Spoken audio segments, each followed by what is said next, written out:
நம சிவாய. உறவுகள் அனைவருக்கும் அன்பு வணக்கம். எல்லோரும் நலமாக இருக்கிறீர்கள் நினைக்கின்றேன். எல்லோரும் நலமாக இருக்க வேண்டும் என்று எல்லாம் வல்ல ஏக இறைவனை பிரார்த்தித்தவனாக வளமை போன்று ஒவ்வொரு குறளை காணொளி வடிவிலே பதிவிட்டு வருகின்றேன்.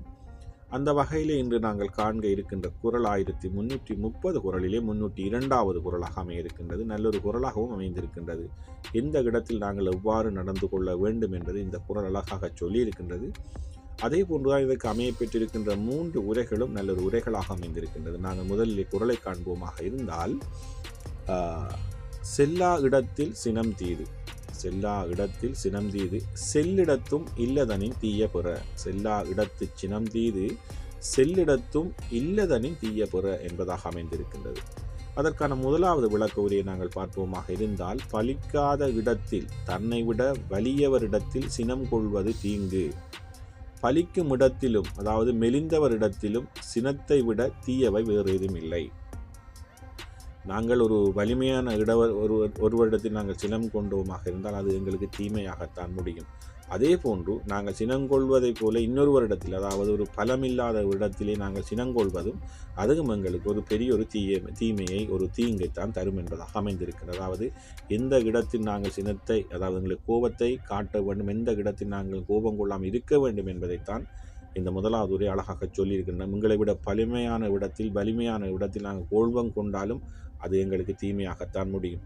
அதே போன்றுதான் வலிமை இல்லாதவர்களிடத்திலும் நாங்கள் கோபம் கொண்டோம்னா அது இதைவிட எங்களுக்கு தீமையை தரும் என்பதாகத்தான் முதலாவது உரை அமைந்திருக்கின்றது. அதே போன்றுதான் கலைஞர் அவர்களும் இந்த செல்லா இடத்து சினம் தீது செல்லிடத்தும் இல்லதனின் தீய பெறு என்ற குறளுக்கான உரையை தந்திருக்கிறார். அதை பார்ப்போமாக இருந்தால், வலியோரிடம் சினம் கொண்டால் அதனால் கேடு விளையும், மெலியோரிடம் சினம் கொண்டாலும் அதைவிட கேடு வேறொன்றும் இல்லை என்பதாக அவருடைய உரையும் அமைந்திருக்கின்றது. வலியோரிடம் சினம் கொண்டால் அதனால் கேடு விளையும், வலியோரிடம், அதாவது வலிமை இல்லாதவரிடமும் நாங்கள் கோபம் கொண்டோமாக இருந்தால் அது எங்களுக்கு பெரிய ஒரு கேடை தரும் என்பதாக அமைந்திருக்கின்றது.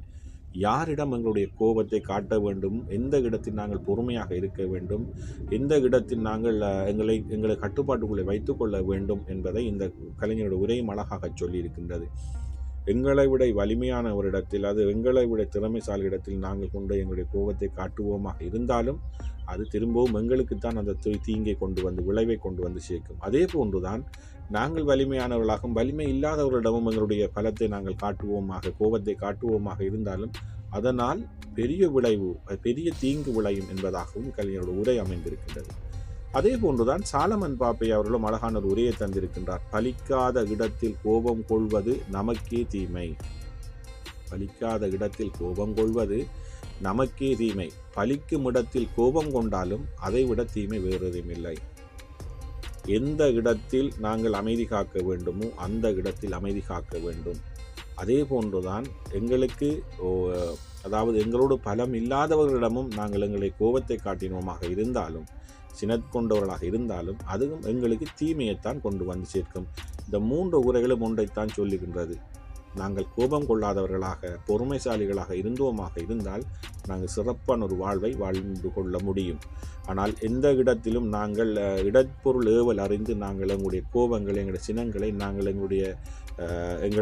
எங்கள் கட்டுப்பாட்டுக்குள்ளே வைத்துக்கொள்ள வேண்டும் என்பதைத்தான் இந்த குறள் அழகாக சொல்லி இருக்கின்றது. கோபம் கொண்டால் அது எங்களுக்கு தீமையைத்தான் விளைவிக்கும். அது பலம் பொருந்தியவர்களாக இருக்கட்டும், பலம் பொருந்தாதவர்களாக இருக்கட்டும், நமக்கு சமனானவர்களாக இருக்கட்டும், எந்த இடத்திலும் பொறுமை போகும் வரை காக்கும் என்பார்கள்.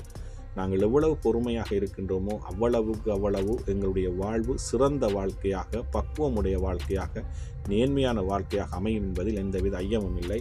இன்றைய குறள் அழகான ஒரு குறளாக அமைந்திருக்கின்றது. செல்லா இடத்து சினம் தீது செல்லிடத்தும் இல்லதனின் தீய பெற. எந்த இடத்தில் நாங்கள் பொறுமை காக்க வேண்டுமோ அந்த இடத்தில் நாங்கள் பொறுமை கொண்டவர்களாக இருக்க வேண்டும். பலம் கூடிய இடத்திலும் எங்களுடைய கோபத்தை கொண்டோம் என்றால் அதுவும் எங்களுக்கான தீமையைத்தான் கொண்டு வரும். பலம் இல்லாதவர்களிடமும் நாங்கள் கோபம் கொண்டோமாக இருந்தால் அதுவும் எங்களுக்குரிய பாதகத்தை தான் கொண்டு வரும். அழகான ஒரு குறளாக அமைந்திருக்கின்றது. நல்லவர்களாக, வல்லவர்களாக, நல்ல பொறுமைசாலிகளாக சமுதாயத்திலே வாழ்வோம். ஓம் நம சிவாய. நன்றி, வணக்கம். அடுத்த குறளை சந்திக்கலாம்.